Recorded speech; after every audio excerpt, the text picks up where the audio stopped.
At noon, we got Western Kentucky, who's 3-1, trying to Boston College, who's also 3-1. Boston College favored by 10 on the ACC network. Caden Veldkamp has gone 51-69, thrown for 651 yards, 6 touchdowns, 2 interceptions. Elijah Young has had 42 carries for 133 yards and 2 touchdowns. And Kaishawn Johnson has had 22 catches for 236 yards and 3 touchdowns. Thomas Castellanos has gone 43 of 70, thrown for 729 yards, 10 touchdowns, 2 interceptions. Trishawn Ward has had 40 carries for 255 yards and 2 touchdowns. And Lewis Bond has had 16 catches for 258 yards and 2 touchdowns. These two teams have never played each other. And both these teams are coming off thrilling victories, right? Two of the better games of the week last weekend, in my opinion. Obviously, they didn't have as much to do with the playoff picture as other games last weekend that were really thrilling. But Boston College, Michigan State was an extremely exciting game that was really fun.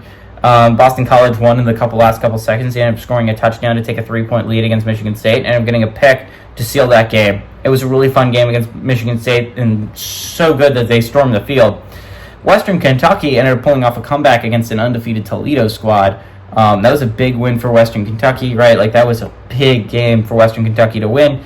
Because, again, there's 3-1.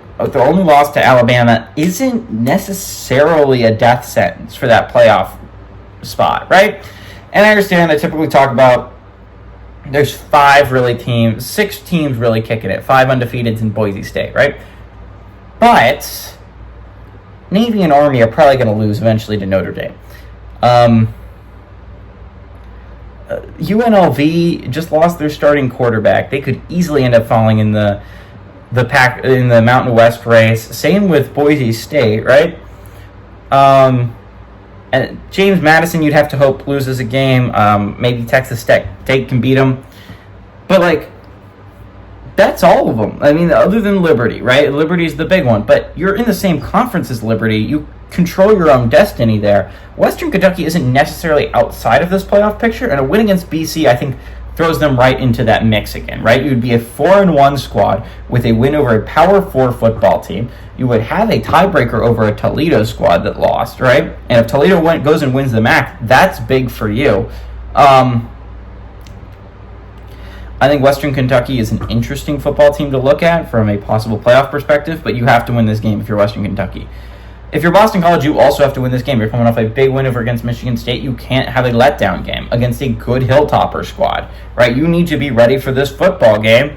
I think Boston College is in the kind of middle area, right? Where there's the 2 front runners in the ACC, in my opinion, in Clemson and Miami. And then I think there's a middle ground with, like, Louisville and Boston College, and I put Pitt up there. I think Pitt's having a really solid season. But, like, they're in the middle ground where absolutely you could make a play for it, right? You don't have any losses in the ACC yet. Your only loss is to a really good Missouri team, right? Like, Boston College, I think in a couple weeks, if they keep winning, they're back in the top 25. I mean, the loss against Missouri hasn't aged poorly yet.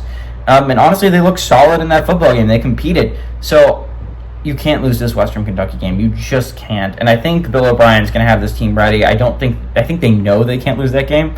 But I do think Western Kentucky's going to compete. I like Western Kentucky to cover. I think this is a really... Actually, no. I like Western Kentucky to keep it close. I think Boston College, in the end, gets a late cover of the 10 points. It's just 10 points isn't enough for me to take.